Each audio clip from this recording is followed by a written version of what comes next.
My name is Rory Houlihan and I ran for U.S. Senate this spring 2016 to stop the ticking time bombs so I could put our economy on track for a bright new day instead of all things ending. Let me educate you on the ticking time bombs and give you the rest of the story. Part 12. Want to live in heaven? Charity expands, greed destroys. We all have heard from the conservatively funded media that if we give the money to the very wealthy, that they will trickle down their wealth. Well, atheist Russian-born Ayn Rand wrote the book, The Virtue of Selfishness, 1964. In Ayn Rand's philosophical world, greed is good, and self-interest is only logical. She creates the supply-side trickle-down economics world of today. Capitalism, the unknown deal, 1966. Supply-side economics was not created by Adam Smith, 1723 to 1790, but Adam Smith did create the science of economics. Not in his first book, The Wealth of Nations, but in his second book, The Theory of Moral Sentiments. When Adam Smith applied Emil Kant's check and balance to business operations. If you notice the dates, they are contemporaries of each other. Their influence was immense on the Age of Enlightenment in England and in America, and with the most read generation of all times. We know their influence was on Ben Franklin, Thomas Jefferson, Hamilton, Madison, and George Washington from their writings and their letters, just to name a few. Our Constitution, check and balance government, is a direct result of Immanuel Kant's influences.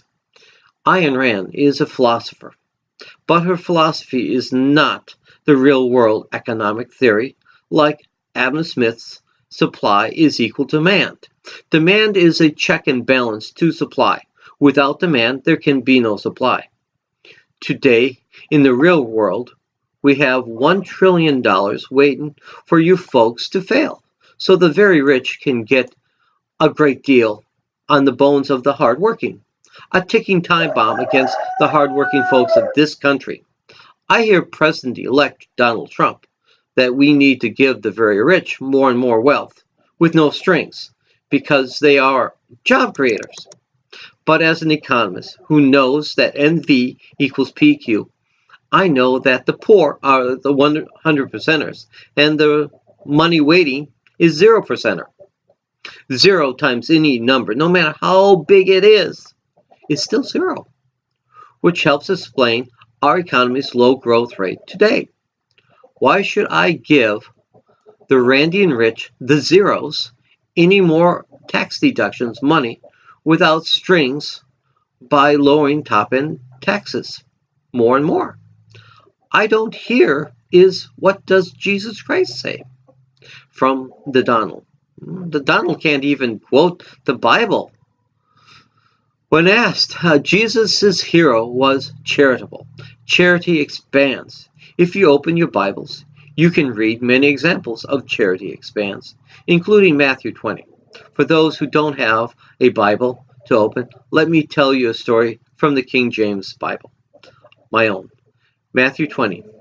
For the kingdom of heaven is like unto a man that is a householder, which went out early in the morning to hire laborers into his vineyard. And when he had agreed with the laborers for a penny, a good day's wage, he sent them into the vineyard, and went out again about the third hour, and saw others standing idle in the market, and said unto them, Go ye also into the vineyard, and whatever is right I will give. They went in their way. Again he went out the 6th and the 9th hour, and did likewise. And about the 11th hour he went out again, and found others standing idle, and said unto them, Why stand ye here all day idle? They said unto him, Because no man hath hired us. He said unto them, Go ye also into the vineyard, and whatever is right, that shall ye receive. So when evening has come, the Lord of the vineyard said unto his steward, Call the laborers and give them their hire, beginning with from the last unto the first. And when they came that were hired about the 11th hour, they received every man a penny. But when the first came, they supposed they should receive more. And they likewise received every man a penny.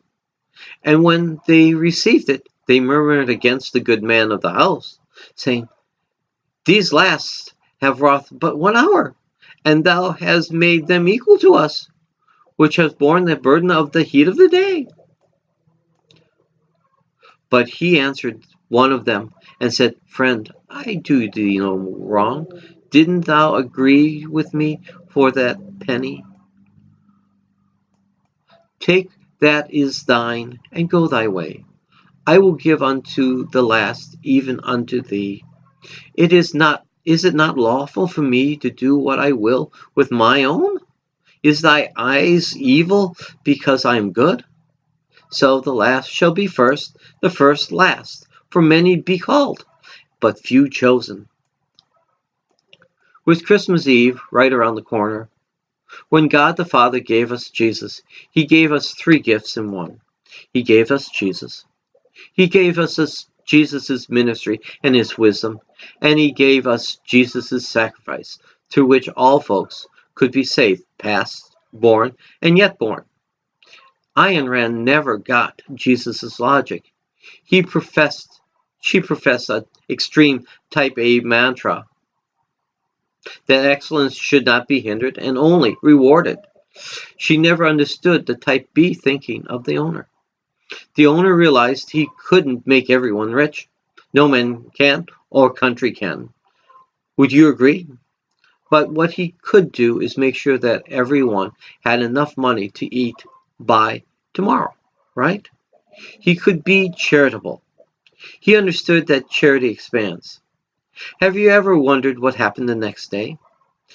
Are we talking about a time when most folks were paid on a daily basis, work a full day and eat, work less and not, right? Don't we have this going on today? We'll work for food, signs I see on the road. Jesus also gave us type A's,